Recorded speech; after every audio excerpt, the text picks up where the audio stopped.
बाबा जी लाचार, गुमसुम और एक बुत की तरह सीधे ऐसे खड़े रहे जैसे कि अपनी बेगुनाही साबित करने के लिए मुंह में जुबान तक न हो। अहले इल्म कहते हैं, जुबान वो अच्छी जो दांतों के दरमियान रहे, हाथ वो जो अपने ही गिरेबान तक पहुँचे, और दिल वो जो किसी के दर्द को अपना समझे। तो देखते ही देखते वहाँ बहुत ज़्यादा लोग इकट्ठे हो गए। कुछ कहने की बजाय सब ऐसे देखने लगे जैसे कोई तमाशा लगा हो। गुस्से से दूसरा थप्पड़ मारते हुए लड़के ने बाबा जी से फिर पूछा, तुम बोलते क्यों नहीं हो? क्या तुम्हारे मुंह में जुबान नहीं है कि ये नुकसान तेरा बाप आकर भरेगा? ये देखकर हंजूम में से एक नौजवान से रहा न गया।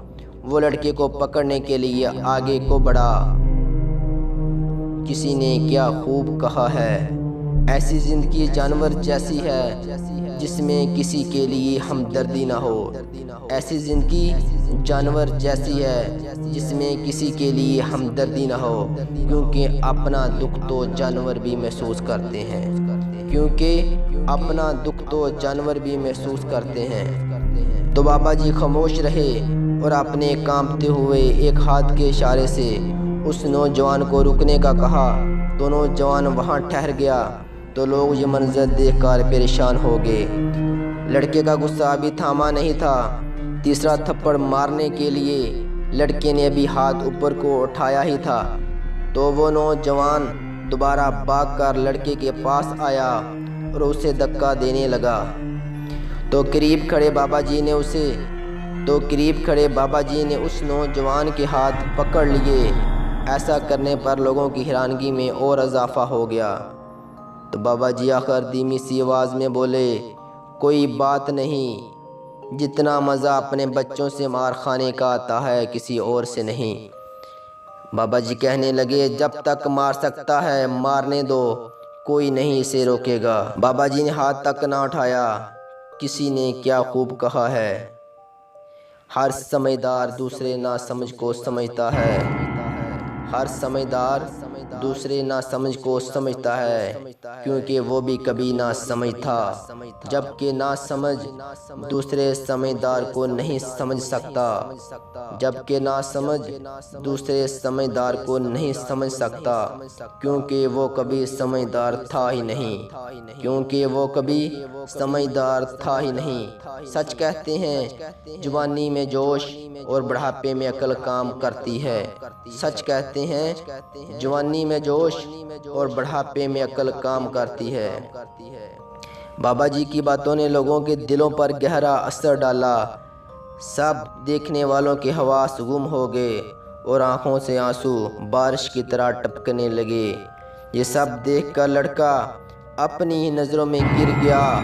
अल्फाज टूटने लगे, ज़बान में थरथराहट सी आने लगी, हाथ कांपने लगे, जिस्म पर कपकपी सी तारी होने लगी। पहले का जो आलम था वो अब ख़त्म हो चुका था।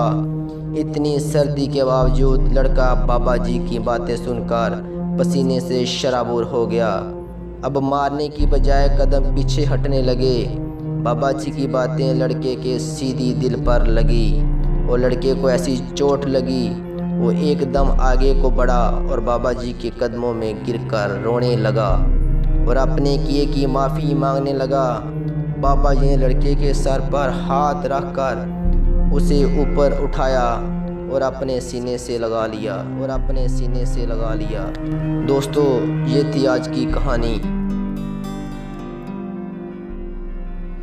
किसी को अपना बनाने के लिए पहले अपने मन को मारना पड़ता है और हर वो बात सुननी पड़ती है जो कान भी ना सुन सकते हों।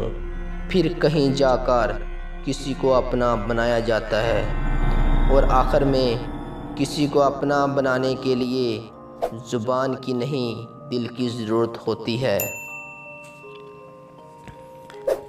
और आखिर में चंद अच्छी बातें। बिना कुछ कहे सब कह दिया, बिना कुछ कहे सब कह दिया कि कहने वाले देखते ही रह गए। सच कहते हैं बोलने वाले बोलते ही रह जाते हैं, बोलने वाले बोलते ही रह जाते हैं और करने वाले कर गुजरते हैं। सबके पास दिल और जुबान होती है, सबके पास दिल और जुबान होती है, फर्क सिर्फ इतना होता है कुछ की जुबान दिल से आगे और कुछ का दिल जुबान से आगे होता है। और बहुत कुछ कहने के लिए जुबान होती है, और बहुत कुछ कहने के लिए जुबान होती है, पर कुछ कहने के लिए दिल काफ़ी होता है, पर कुछ कहने के लिए दिल काफ़ी होता है। दोस्तों, सुनने में ये एक कहानी है, लेकिन इसमें बहुत सी रहनुमाई की बातें छुपी है। ये थी आज की वीडियो। अगर कहानी अच्छी लगी तो लाइक करें और चैनल को ज़रूर सब्सक्राइब करें। अगर ज़िंदगी ने वफा की तो दोबारा फिर मिलेंगे एक नई वीडियो के साथ। तब तक ख़ावर हुसैन को दीजिए इजाज़त। पाकिस्तान जिंदाबाद, पाकिस्तान जिंदाबाद, पाकिस्तान जिंदाबाद।